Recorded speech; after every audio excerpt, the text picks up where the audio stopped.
There are 7 times where it says, well, verse 19, he spread the tent over the tabernacle and put the covering over the top of it, just as the Lord commanded Moses. 7 times it does that. And so there is some that want to make a correlation to that 7 times as not, that's probably a wrong word, construction, but assembly with the actual 7 days of creation. There is some literary connection, but it could be a stretch even with that because we see 7 a lot. 7 is completeness, wholeness, the 7 complete days. But when you see when he finished the work, I can't remember now, I don't have it on my notes, there is a direct connection to the Sabbath day when that was done. So there is some potential. I don't think it's a strong potential, but like I said, I did not take this out of AI. I didn't generate, AI did. And I didn't take it out because I did want to highlight that some people see a connection here. And I can't say the connection is not there. I can say it's not there physically. It's not. There is no physical connection to a 7-day construction of the tabernacle as it relates to the 7-day creation of the world. That doesn't exist. There may be a literary connection, which is a different. So hopefully that's not too far too much. What about the menorah and lampstand? What passage? There is a connection here. What passage does that might connect with? The lampstand is designed to look similar to the tree of life. Now, nobody knows what the tree of life looks like. That's why it has these blossoms on the stems. It has place for oil for the light flame to be at the very top, but all the stems have these, I forget what the blossoms are called.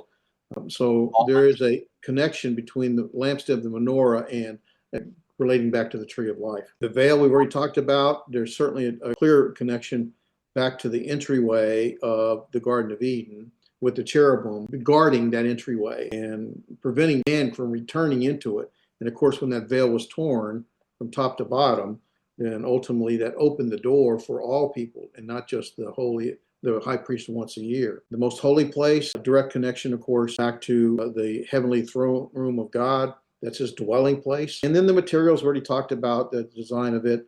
It gives us a picture of access the closer we draw to God, the more, according to God's terms, the more he says, be holy for I am holy. And so the more of that. The tabernacle answers that question that got raised at the end of Exodus, right? How can sinful people live with a holy God in the midst? And the answer is they can't unless God defines the terms and they are obedient to the terms. Everybody on the same page? Yes. I'm sorry. Can you repeat most holy place and the materials change 4 and 5 again? I'm sorry. Well, the most holy place is, of course, the dwelling place of God, right? Okay. So his heavenly throne room.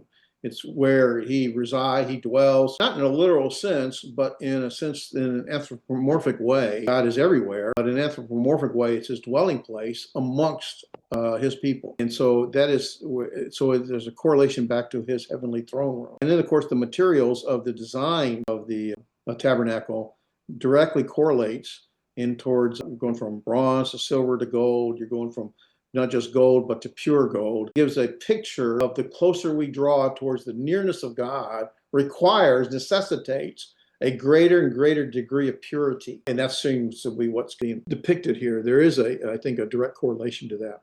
Anybody, any thoughts or questions? Anybody want to challenge any of that? I think we already did all that. So, all right, let me close up with this then because I'm out of time. The bronze altar, we see it's used for the sacrifice of sins. And of course, Christ was sacrificed on the cross. And so this is where sacrifice occurs. And then the direct correlation would be the cross with Christ's sacrifice. The bronze laver is a cleansing and purification. Well, we have a spiritual cleansing and purification too in baptism. The lampstand is divine light. Can you imagine being in that room, in that tabernacle? There's no windows. And it's layered with drapes and curtains that are 4 inches thick or more. Are you on another page? Excuse me, are you on another page? Have you moved to? Oh, well, I didn't move. Okay, it's not moving with me. I don't know. Okay, we lost that. How about that? Hold on. I didn't change it. Oh, when somebody called, that's what happened. It interrupted. Okay, let me just have to reshare it. Okay, that's the problem with using my iPad. Okay, I got to change it. When I get an interruption like that from a phone call, that impacts new movie recording. It comes right up. It does. Okay, good. Now let me share that. Okay, that better? Okay, so yes. The bronze altar, of course, is where sacrifices for sin are made. Christ, of course, was sacrificed on the cross, so we see a correlation from the cross to the bronze altar. The bronze laver is where cleansing and purification was done before the priest could enter into the holy place. They would have to cleanse themselves and purify themselves. And of course, we see our cleansing through baptism. The lampstand is the divine light. Being in that enclosed room, no windows, there's no light. It is provoked. And the fact that it's a solid piece of gold and not overlay also refers to the divine pureness of it. And it's the divine light. Of course, Jesus is the light of the world. The showbread is fellowship we touched on. Jesus is the bread of life. The altar of incense is where prayer and incense is, and that's that sweet smelling aroma going up to. And we see Christ as our intercession and for prayers on our behalf. The veil we've talked about, separation, that veil was torn through Christ's death. That Ark of the Covenant is where God's presence is and is dwelling with humanity through Christ. And of course, the mercy seat is where we find atonement and mercy. And I do want to talk more about that. I want to spend some time talking about propitiation and expiation, redemption, and that atoning sacrifice. So we'll do that as we go to the next section and take our break.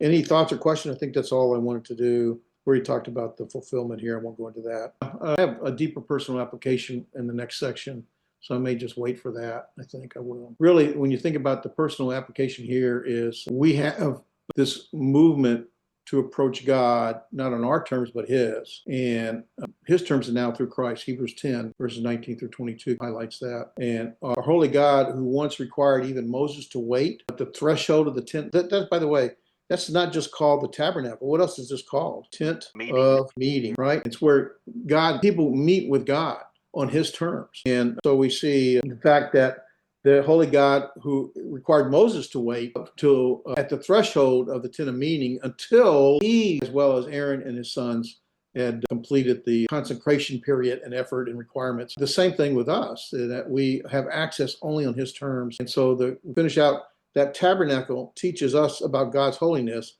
and our need and his grace is that our need is to access him, but we can only do it through his terms because he is a holy God and we are not.